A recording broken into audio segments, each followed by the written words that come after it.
channel. What's up, what's down, what's going on? So today guys, I'm going to be vulnerable in this video, and I'm going to speak on something that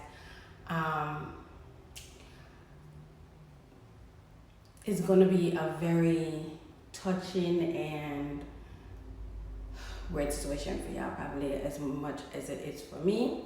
So there is a situation that was talked about with me and other that's currently a child, and they share something with me, and I've been through the same situation. So I felt like on behalf of her and other kids out there that's going through the same thing, that end up might see this video, or somebody might say something to them based on this video. It doesn't matter how it plays out, but this message that I'm going to... So hey guys, what's up, what's down, what's going on? Welcome back to my channel. So today I'm going to be talking based on this, I'm talking about a situation that was, y'all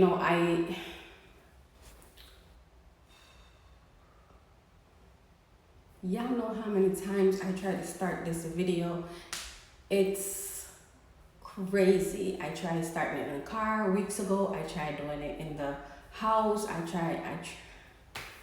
tried for this topic. I really tried. It's not something that's easy to talk about, but at the same time, it's like, it's triggering because somebody was discussing something to me, a child was discussing something to me that they went through the same situation as me, and they was in a space where they feel comfortable or trusted enough to speak to the person or speak to an adult or their parents about it, because they scared of them being judged or the situation end up turning back on them because of the lifestyle that they're living with that adult, or maybe they're the ugly duckling. I'm just gonna be straightforward. So they're the ugly duckling in this situation, just like me. I grew up as the ugly duckling in the household, and stuff like that. So it's a hard topic to speak about, but I am going to get there. This video might not be perfect, but bear with me. I start this video multiple times, and cannot get into it, but we're going to get into it because this needs to be talked about, because this is going on currently today and being brushed under the carpet, and nobody's not paying attention to their kids. And I feel like parents need to pay attention to their kids and listen to what your kids are saying to you. It might not be, it might be shocking to you at first, or whatever the case may be, but you never know. Like, just listen. Just take the time out to listen. If you feel like you don't believe them, watch their actions, what the person that they're talking about actions. Just pay attention. Pay attention. Anyways, disclaimer for everybody that might end up feeling some type of way. This is my story to tell, so I'm going to tell it, and this is not to shame anybody or to make anybody feel any type of way or anything like that. This is my story, and I'm going to share my story because these situations are still going on, and it's happening with family members, and this needs to stop. Parents need to pay more attention to their girls and their boys, because it do happen to boys as well. This person that was talking to me, this situation was happening to her and her brother, and it really triggered me. And I'm like, you know what? I need to talk about the situation. I did ask her if it's okay, and she's like, as long as she don't say who she is. And I'm going to talk about my situation, and let you guys know what happened when I was a child, because this is crazy. Like, and when I said she went through the exact same thing, almost the exact same thing that I went through, and the way how she's being raised, and the household she's in, she have a step person in her situation, so it's a little slightly different. But with my situation, I really don't see how it's different because of the things that I was told growing up. So let's just get into the story instead of me giving you guys a backstory. And like I said, disclaimer, because I'm not telling this story to shame anybody or to make anybody feel bad. This is my story, and I'm going to share my story. So if anyone feel bad in the situation, then so be it, because I feel like I really need to talk about it, and I'm going to talk about it. I was told before, because I said I'm going to, talk about it on my YouTube channel, and then I kind of say, what, maybe not the time for it. If somebody literally said to me, a family member, oh, it's family business, you don't need to go share that on your social media. But then when this little girl talked to me about her situation, yes, I am going to share it. And we need to stop thinking that everything needs to be kept in the family, especially situations like this. And especially if it's not being dealt with, or you're not believing your child when they say certain things to you, or they act in a certain way. So let's get into the story. So for all the ugly ducklings, step forward. You don't have to share your story. You can say what you got to say in the comment section. I will try to make sure this time my comments is on. I don't know why YouTube keeps turning off my comments, but I'm going to make sure that my comment is on, so you guys could comment, and for anybody who went through or dealt with a similar situation can relate. But this is very hard for me to talk told about a similar story from a child that was around my age when they actually grasped the situation. And I am going to tell their story through my story, so you guys can get a feel and understand of what's going on, like what went on when I was a child. So growing up, everybody around, like family, friends, and people around, if they stand on the outside looking in, they will think that I'm a rebellious child. I don't listen. I talk back to my mom and this and that and the other. So let me get into it.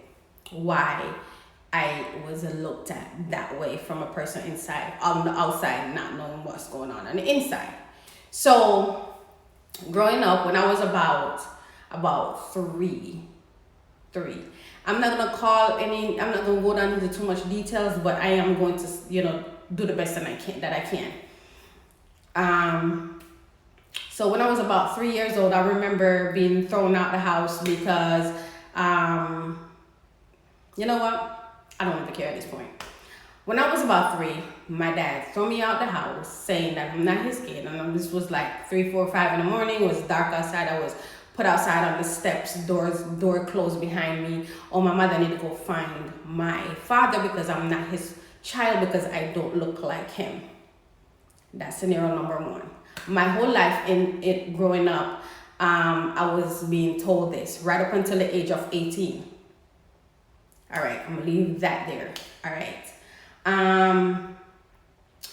During the situation, I rarely see my mother tried to do much to try to prevent me from going through that traumatic situation. Like, it wasn't really much being done. Like, he said what he got to say to me, and he talked mess to me, and I'm a child and don't understand what's going on half the time, and I have to defend myself. So I end up being that child. When my sister was born, things got worse, because now she looks like him. So now everything is bounced off of her back to me. Oh, she looked like me. See, this is my child because she looks like me. That's what was being said. She got treated better than me because she looks like him. Then I started to get like, growing up, and you getting treated like that, you're going to start to feel some type of way. You're going to start feeling some type of way as a child growing up and being treated like that. So you're going to be a little rebellious. You're going to be a little standoffish and stuff like that. All right. There was a situation where I don't remember exactly what was said, but something happened where I went to my dad and I said it to him, and I was little. And I said it to him, and he cussed me out and said that I'm lying. And I'm a liar, and I'm this, and I'm that. And he said it to my mom. She says nothing. So, nothing was said, and I'm like, okay.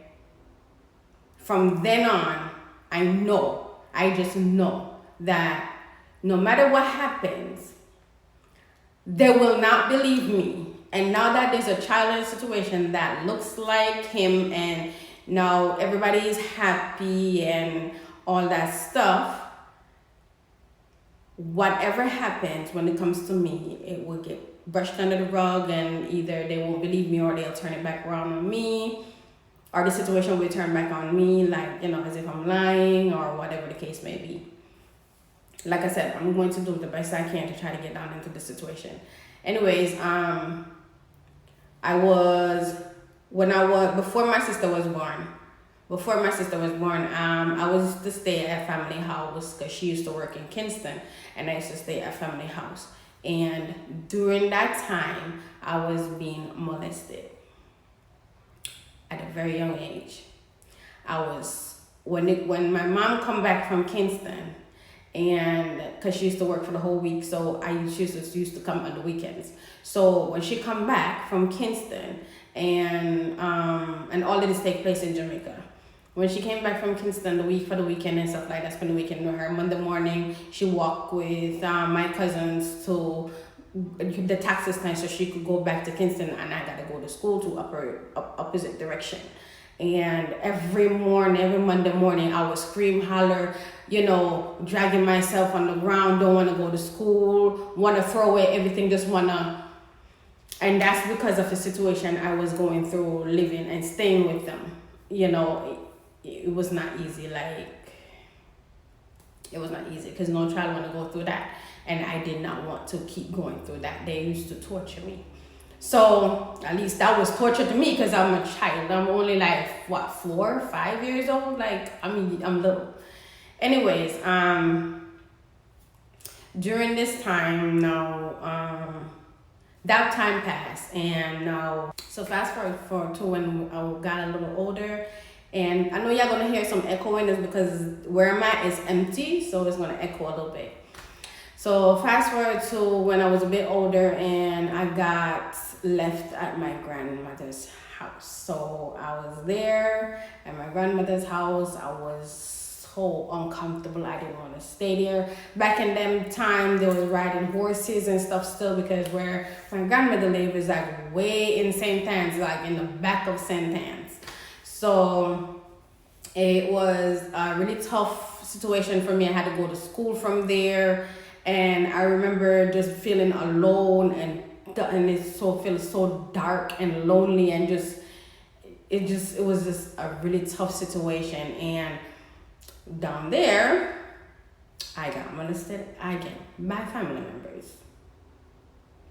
So for some reason though, while I was going through this, and most of the time, they used to have this old tank, in back, in front of the yard. I would say that would be the front of the yard. There was a tank there, and I always go to the side of the tank and just sit there drawing stuff on rocks and stuff like that, making little artwork and stuff like that, just trying to stay away from everybody. And for some reason, I'm always getting called to do this or to do that or whatever, and I'm always getting found here and there.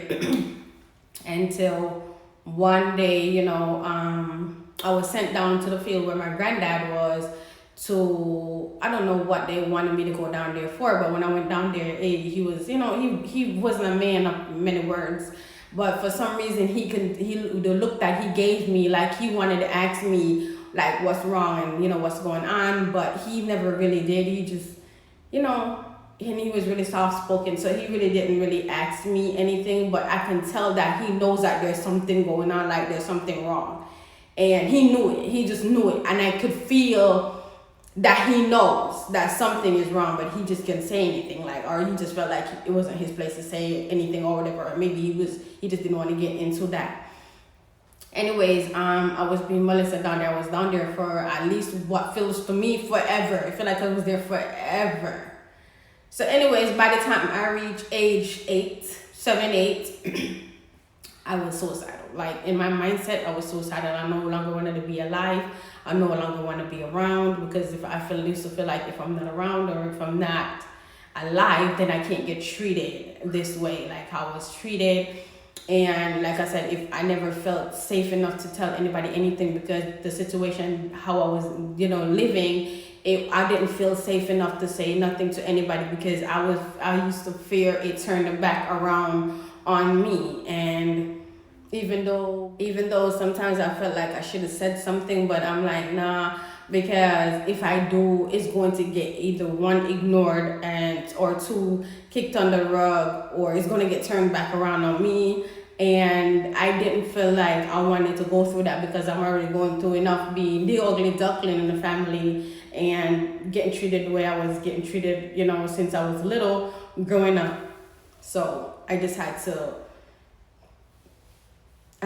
just sit on it, like just kept it to myself and just let it be. Like I was asked before, like, so why you didn't tell, your mother, why you didn't tell, like, I couldn't, like, I don't feel like anything would have been done about it. Like, what's the point? Like, they look at me a certain way anyway, so why would I even say anything? Like, it was a tough situation.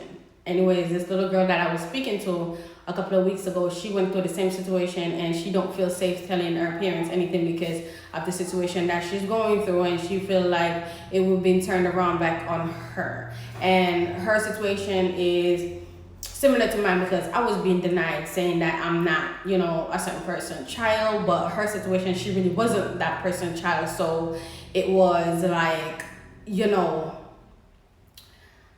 a really hard situation, because knowing that is like, damn, like you can't really say nothing because the mother is not going to, when you have a mother that's passive and they just, when you tell them stuff, they just, I don't know, do nothing, like they just sit there or whatever and then move along with their life with that person like nothing happened, or like you never said anything. Like it makes no sense to even say anything.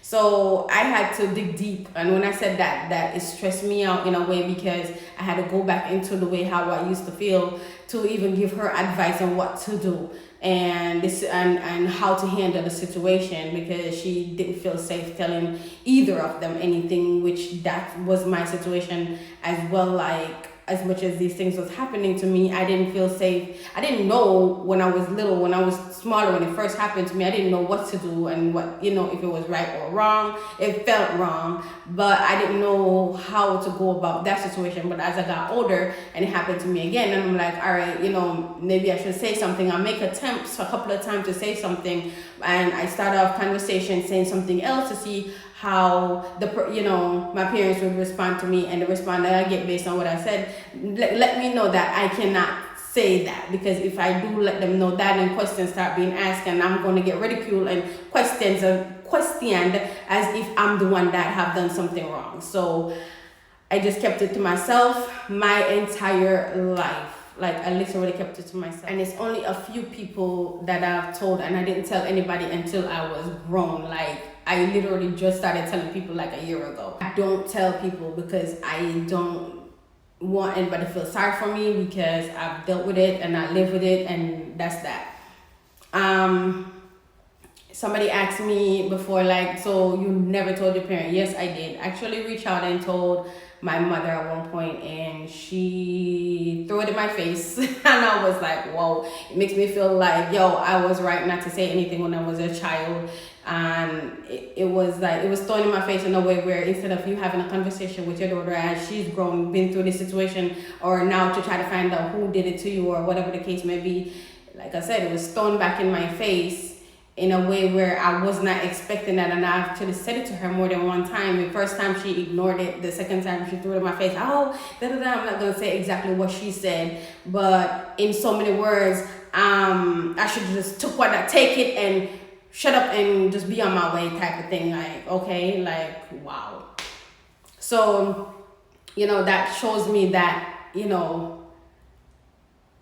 I couldn't say anything, because like I said, because the fact that I was even suicidal, like thinking like that, would have made my situation worse. I probably wouldn't have been here today if I haven't kept it to myself, because maybe the response that I would have gotten when I was younger would have led me to actually off myself for real, because I have tried on several occasions and it didn't work. And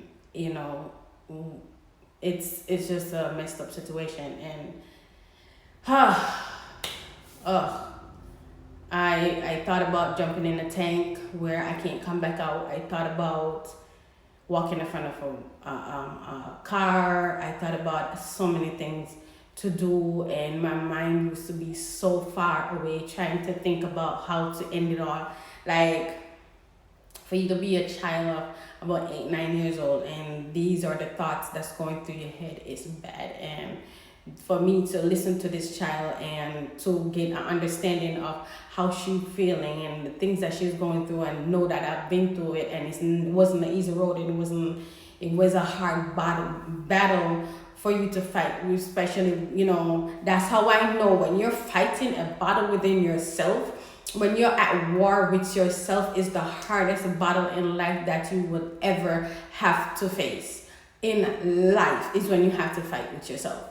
And to see her go through the same thing I went through, and she felt like she can't tell nobody, and she felt like, she was being threatened the same way I was being. She being threatened not to say anything the same way I've been threatened not to say anything. So, what can we do? Like, we can't do anything. And like I said, I'm not telling my story to shame anybody, but that's just how the cookie crumbles. Like, it is what it is, and I moved on from it, and, I'm telling my story just to shed light on the situation, so I can,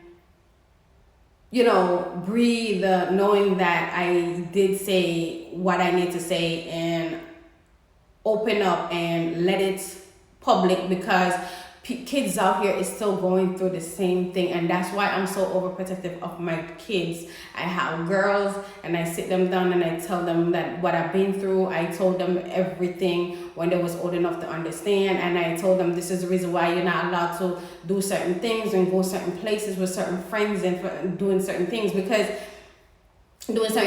certain friends, because things happen when you least expect it. And I leave a wide door open for my kids. Like, anytime you feel like there's something going on, it doesn't matter what it is, you need to come and tell me. And when you come and tell me, I'm going to believe you the first time it comes out your mouth. I'm not going to question you, because I know you as my child. I know what you're capable of. I know what you would and would not say. So therefore, if you come to me and say what you need to say, and if anything that's going on, I will believe you the minute it comes out your mouth. I'm not going to second guess you, and I'm not going to question you, and I'm not going to make you feel like you're a liar, and I'm not going to shove it back down your throat, and I'm not going to throw it up in your face. I'm not going to do none of that. I have my door wide open for my girls to feel comfortable enough to come and tell me, and they have let me know that they are comfortable, if something do happen like that, to come and tell me, voice it to me and let me know. And I even tell them, like, if you don't feel comfortable saying it, text it to me. We all have kids that have a mobile device these days. Text it to me, write me a letter, it doesn't matter.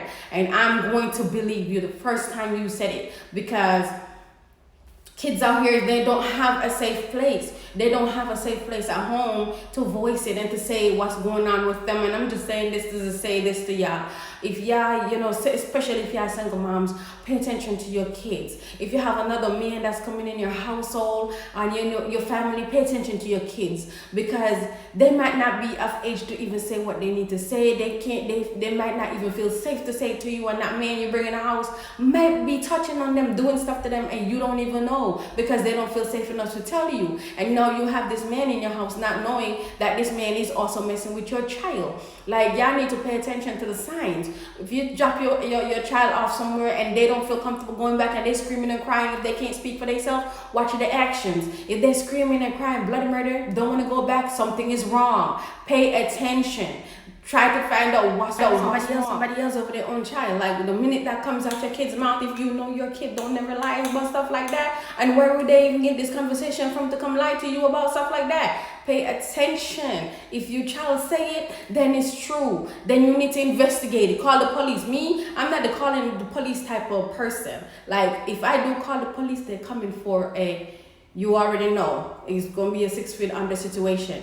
So that's why I pray to God that I don't end up in no situation where I have to feel like I have to do that, because I will be in prison, for real. I will be in prison if somebody ever mess with any one of my kids like that. And I don't think I can handle me going through that already. I don't think I can handle that. I can't handle that. I don't see how I'll be able to handle that. I can't cope with that. Like, my mind is not gonna let me, like, yeah, and to see this child going through that same situation, and I'm talking to her, and it was bringing tears to my eyes because I didn't know how to help her. I didn't really know what to say. At some point, I didn't know what to say. She was looking at me for answers, and the only thing I could have done is tell her my story. I did advise her to talk to a school counselor and see what happened. She said she's scared because she don't want to involve CPS in the situation. So, and that's what would happen, because it is happening to her and her brother. This man is just. So I said, listen, if the situation is sour with your mother and it's you already tried with her, or if you even tried to talk to her and it's not going the way it should, she believe a man over you, or she don't take your word and none at all, talk to the counselor. If CPS get involved, then so be it, because at least you tried and you do what you have to do, or you can live with it like I did. But at the end of the day, up to you. I don't know what to tell her. She is around my kid's age, so it was easy to talk to her. But the sad part is that her brother is way younger. Her brother is 7. So that part kind of messed me up. So I told her to keep her brother close and try to make him comfortable enough to tell her everything. So it's a lot to take on, and for her to feel comfortable just talking to me, it's a lot. And she have been talking to me, and it's a lot, because like I said, it's a triggering situation for me. Like I do try to be there for her, listen to her, because sometimes all she want to do is talk about the situation because she feel comfortable talking to me and she can't tell anybody else. So if anybody out there have any advice as far as that situation goes, you're free to leave your advice in the comment section. If you have any questions, feel free to leave your questions in the comment section if you do have any questions. And like I said, this video is not to shame anybody or not to stomp foot on anybody or call anybody out, but I'm sharing my story because that's my story. That's the life that I've lived. I try not to go down into too much details of what they really did to me and stuff like that. And I don't think I want to go down to that deep of a detail, because that's going to be another triggering situation for me, which I don't want to do that, because that's going to bring back stuff that I don't want to bring back. So I'm not going to go down into that much of a detail where that part is concerned.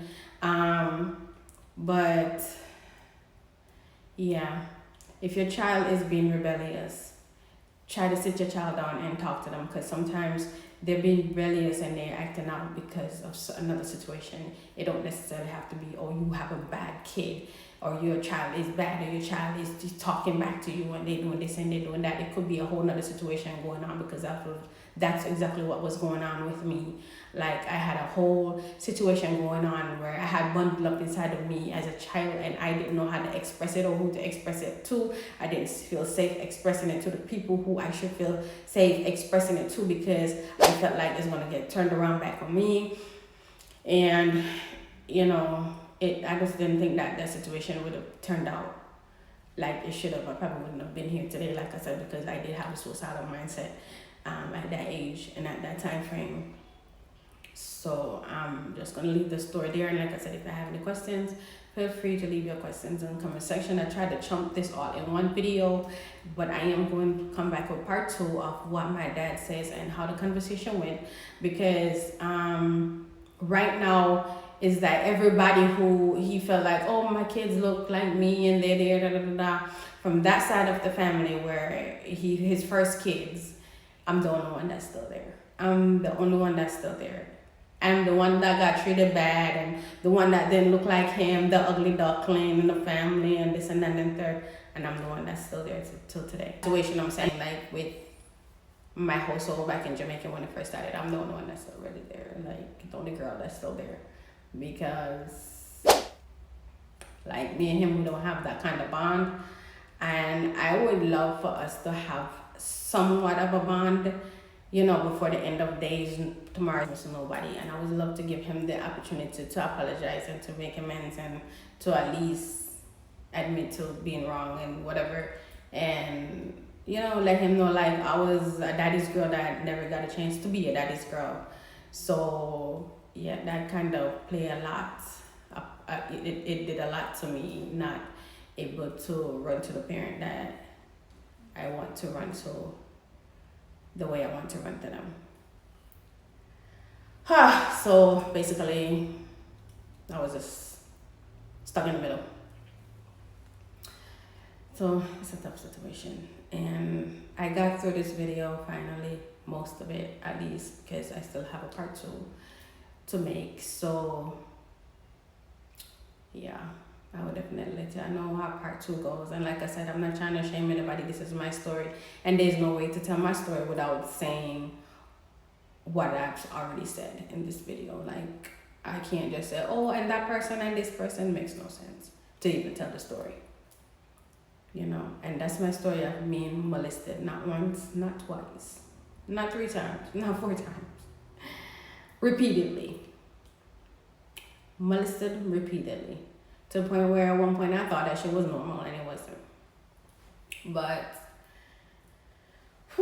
I just know it didn't feel good. It wasn't a situation I wanted to continue going on. Like, it didn't feel okay to me at all. Like, you know, that's what I was feeling like. And then it ended it all, and so I don't have to deal with the situation at home and also deal with the situation with whom I'm staying with currently. So that's it for my video. I hope you guys get something out of it, and I'm going to continue to hear this little girl out on her situation and try to be there for her the best way I can. Thank you guys so much for watching. Like I said, leave a comment down below, ask any questions, and I will be coming back with part 2 of my dad's situation, because it seems like, you know, he's at the point now in life where he's level-headed enough to have that conversation and rebond and move past it, and me actually getting a chance to be a dad's girl, even if it's for a little bit. Even if it's for a little bit, I will appreciate that, because, you know, I'm willing to forgive. But if you're going to act as though my life and the shit I went through is nothing, and you're just going to throw shit in my face, like, I can't forgive that. But me having a conversation with him, and yeah, I'm going to see how it goes and see. And like I said, I'm willing to forgive. So I can be a daddy's girl even for a little bit, like I said. Even for a little bit.